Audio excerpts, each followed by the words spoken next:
Ce que vous voyez là, c'est moi en train de parler de cartes graphiques que j'envisage de prendre, ou même en train de déballer des cartes graphiques que j'ai commandées, mais qui étaient souvent des cartes graphiques qui dataient d'époques antérieures parce que je n'avais pas forcément les moyens pour mettre des sous dans des cartes graphiques plus récentes. A la base, je voulais commencer cette vidéo avec justement ces extraits de mes anciennes vidéos qui expriment à quel point j'ai pu galérer avec les cartes graphiques, mais au final, je préfère débuter en voix off. J'ai jamais réellement eu les moyens de m'acheter des gros composants, etc. Parce que j'étais mineur, parce que j'étais en cours, donc je ne pouvais pas forcément travailler, et parce que mes parents n'avaient pas forcément les moyens.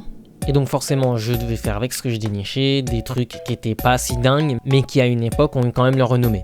Mais il faut savoir que maintenant, ces années sont derrière moi, et je vous laisse avec la suite de la vidéo.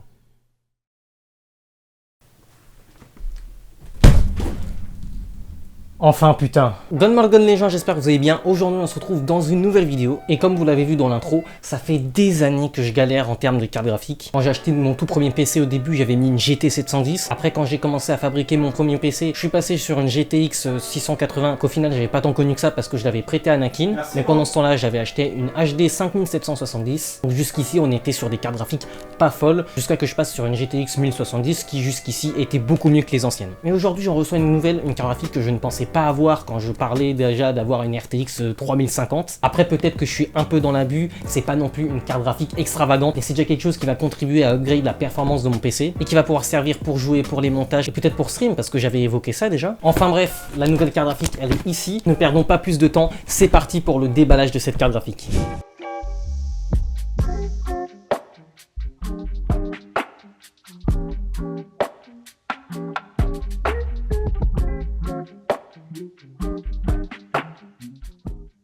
Ok, c'est parti, on se retrouve pour le déballage de ce colis. Alors désolé si vous me voyez pas en facecam, j'ai tout simplement pas de quoi avoir une deuxième caméra. Mais bon, on va faire comme ça, je pense que le déballage est plus important. En soi, je pense pas que j'aurai beaucoup d'efforts à fournir. Ouais, voilà, ok. Ouais, on peut voir vraiment que malheureusement, en fait, ça a été vachement...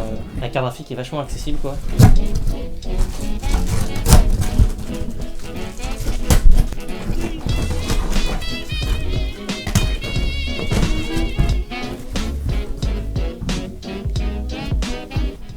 Hop, et là on la retrouve de dos, vous voyez le modèle déjà, hop, et voilà la RTX 2060. Bon, je vais pas vous montrer le carton longtemps, on part pour la déballer directement.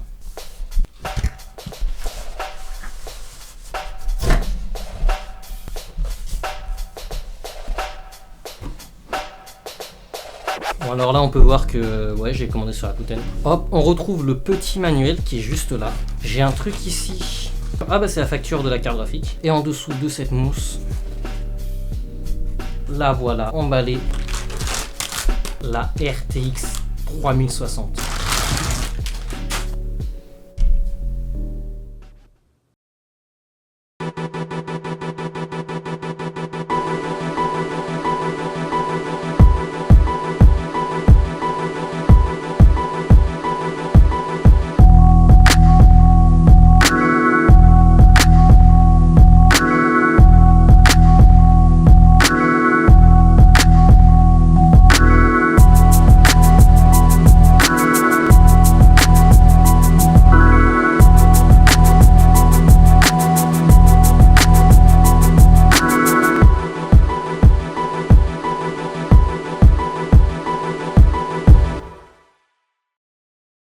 Bon, c'est bien beau de faire des plans de coupe, etc. Mais maintenant, il faudrait peut-être l'installer, cette petite carte graphique.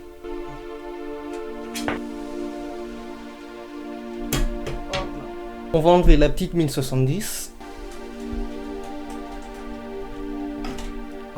Et voilà la petite 1070. Alors j'avais pas fait de vidéo dessus à l'époque parce que bah, c'était dans la période où justement je faisais plus de vidéos. Et voilà petite 1070, très sympathique. Moi j'aime bien le design. Alors c'est dommage parce que je sais qu'il y a un modèle où les LED là peuvent être RGB. Malheureusement j'avais pas ce modèle là, mais bon ça l'a quand même fait. C'est juste un détail. Et maintenant on va mettre la petite 3060.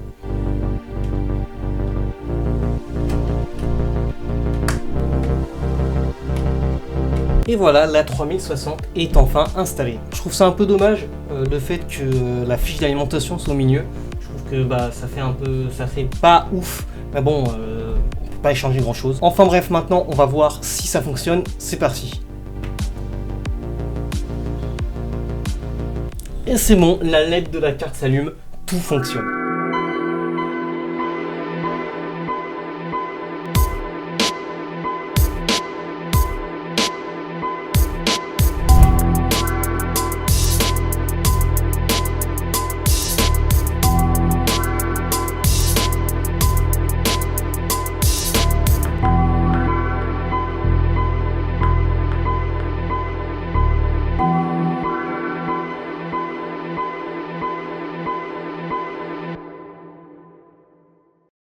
Et bien voilà, la carte graphique est déballée, mise dans le PC, et maintenant il reste plus qu'à voir les specs. Cette carte graphique, c'est donc une Nvidia GeForce RTX 3060, modèle Pallid Dual 12Go, sortie le 25 février 2021. Elle a une longueur de 24,5 cm, une largeur de 12 cm et tient sur 2 slots, à 3 ports DisplayPort et un port HDMI comme la plupart des cartes graphiques actuelles. Elle est refroidie par 2 ventilateurs. Au niveau du GPU, on est sur un GA 106-300 avec une architecture Ampere qui embarque une finesse de gravure de 8 nanomètres, 3584 cœurs CUDA, 112 cœurs Tensor de 3ème génération et 28 cœurs RT de 2ème génération. Les cœurs RT bien évidemment pour le ray tracing. Tout ça à une fréquence de base de 1320 MHz et une fréquence turbo de 1780 MHz. Au niveau de la mémoire vidéo, on est à 12 Go de VRAM en modèle GDDR6 avec un taille de bus mémoire de 192 bits et une bande passante de 360 Go par seconde. Au niveau des compatibilités, on est sur du DirectX 12 Ultimate, pareil pour le ray tracing, OpenGL 4.5, elle embarque la technologie G-Sync, elle ne peut pas être utilisée pour faire du NVLink et la version du PCI Express est en 4.0. Tout ça pour une consommation de 170 watts. Et voilà, la vidéo touche déjà à sa fin. Je suis très content d'avoir cette carte parce que déjà c'est ma première RTX. Les GTX j'en ai déjà quelques-unes, même s'il y en a certaines maintenant c'est juste pour la collection. Mais là c'est ma première RTX qui va réellement me servir. Pour tout ce qui est montage ça va m'aider un peu, même si c'est vrai que c'est pas la meilleure des cartes graphiques. Peut-être pour du stream, en tout cas si j'en fais je pense que ce sera surtout sur Enigma Box, n'hésitez pas à aller vous abonner. Et même en jeu je pense que ça va largement faire l'affaire. Alors je vais pas vous dire maintenant avec quel processeur je l'associe, tout simplement parce que je compte réserver ça pour une vidéo setup. Alors je peux pas vous donner de date, je suis pas sûr que ça sortira pour 2024. Mais en tout cas il y aura une vidéo setup, ça fait un moment que je veux en faire, ça fait peut-être 3-4 ans que j'aimerais faire une vidéo setup. Avec là un setup qui s'upgrade et en plus le fait que je reprenne les vidéos, je vais enfin pouvoir faire cette vidéo setup. Mais je trouve pas forcément le temps, il y a encore 2-3 trucs que j'aimerais améliorer. Surtout mon câble management parce que vous voyez certainement où est le problème, je pense. En tout cas voilà, j'espère que cette vidéo vous aura plu, moi ça m'a vraiment plu de la faire. N'hésitez pas à mettre un commentaire pour dire ce que vous pensez de la carte graphique ou même de la vidéo, à mettre un like, à vous abonner si vous aimez bien ce que je fais. Et moi sur ce, je vais pas plus tarder, je vous dis Heido!